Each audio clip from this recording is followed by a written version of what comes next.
What's going on, everybody? Welcome to another video for New Biology Clinic. I just wanted to take this moment to go over a little conversation that I had with a friend of mine who's in the military. He's very much further along in his process, working on becoming a Green Beret. And I was meeting with him yesterday, and I thought this would be a great conversation to go over was some of the things that he does for training, and he went into all the details of some of the things he's had to do and what he has to do in order to get to that next level, to get to that highest degree. And one of the big things that he brought up was explaining to me how essentially one of their training protocols and things that they have to do, a prereq is they have to basically be dropped in the middle of the woods by themselves. They can't follow or go along any roads or they'll get kicked out. So they can't just go find a road and then follow that road.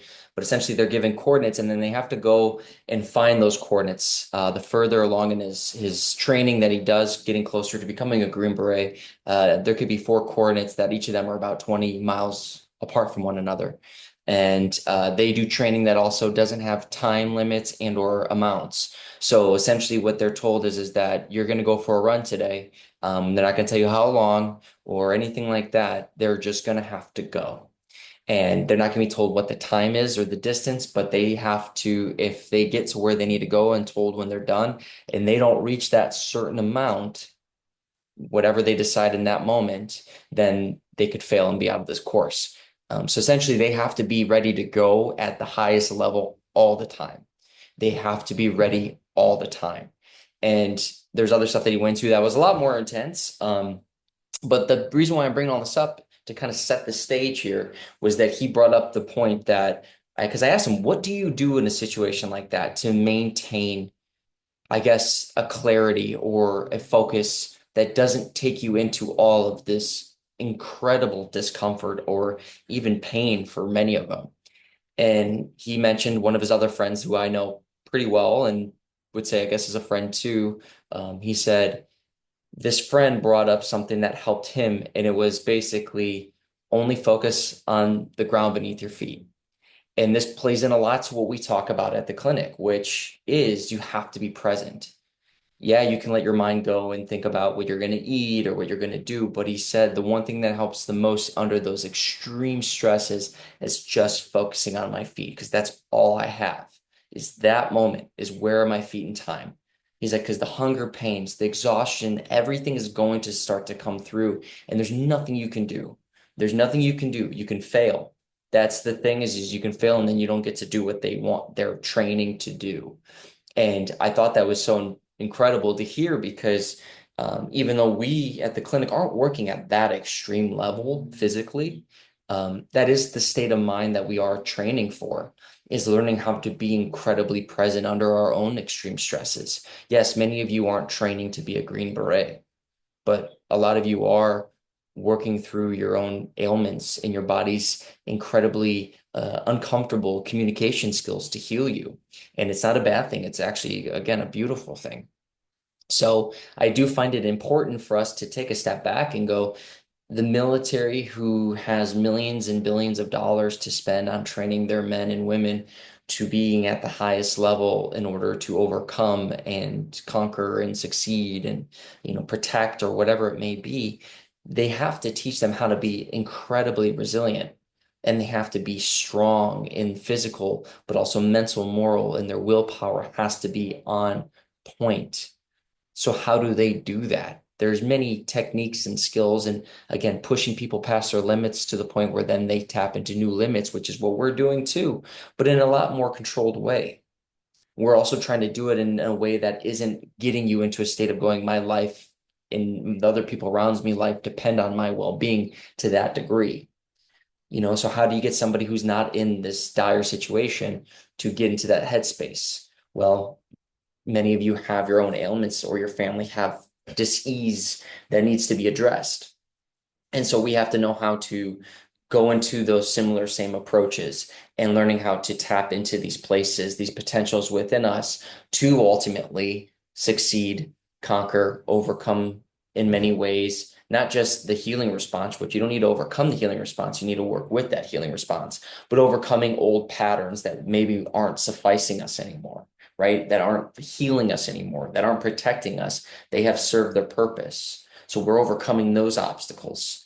That might be a little different than someone overcoming having to travel 15, 20 miles in the middle of the wood at 9-degree temperatures in, northern Georgia or whatever it may be.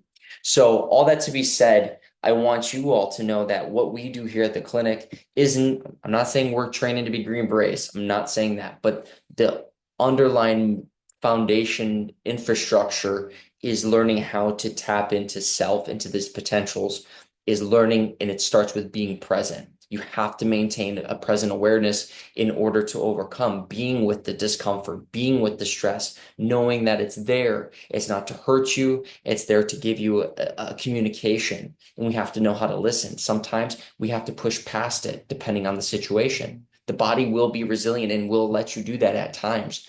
There are times where it will not. There are times where we have to work with it. We have to negotiate. We have to be, gentle with it.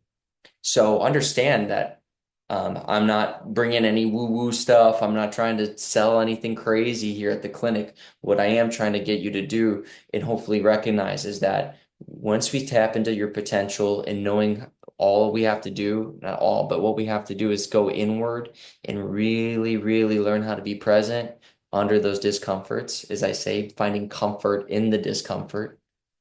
What we start to do is we start to train and start to find a resilience that is in on par with how military men and women at the highest level are training in the mental state and how they have to tap into that place is going, I have to be present. I have to be here. I have to learn how to control what's going on inside me. So I have to breathe. I can't do this if I'm not breathing. And I have to learn how to feel my feet underneath me even under the most extreme conditions, externally, but also internally. When your body's saying, I quit, just give up, quit, give up, this isn't worth it. Learning how to go, no, I got this. We got this. We can do this. Here's the breath that you need. Here's the calmness that you need. Here's the gentleness you need. I'm going to ask you to do more right now. And here you go. This is for you. I need you to give me this ability to go harder for these next whatever repetition sets, time, etc. Body, I know you're asking a lot from, I'm asking a lot from you, but I am going to give you a lot in return. I know you're communicating this healing response that I is uncomfortable, but I know you're doing it in my best interest. Here you go. Here's breath. Here's hydration. Here's sunlight. Here's positive thoughts. Here's my awareness of feet right now. Here's an awareness of all the stress that I'm holding on that you're allowing me to hold on to and trying to move it in places in my body so it isn't overwhelming. So I hope this helps. Just know you are on the right path. If you are following along, if you are working on self, if you are taking the time to be present, if you're working on feeling your feet beneath you, we're all on the right path. We just got to take a deep breath in. We got to find that comfort in the discomfort, and we just got to allow ourselves to smile and just know, hey, this discomfort is all there to help me as long as I am here to listen and be present with it. So on that, I'll see you all hopefully at thenewbiologyclinic.com. You can find me there. You can find a lot of our other workshops and webinars and conferences and calls and whatever programs and one-on-ones with our coaches and our practitioners. All that could be found at newbiologyclinic.com. I hope to see you all there. And on that, have a wonderful rest of your day. Bye, team.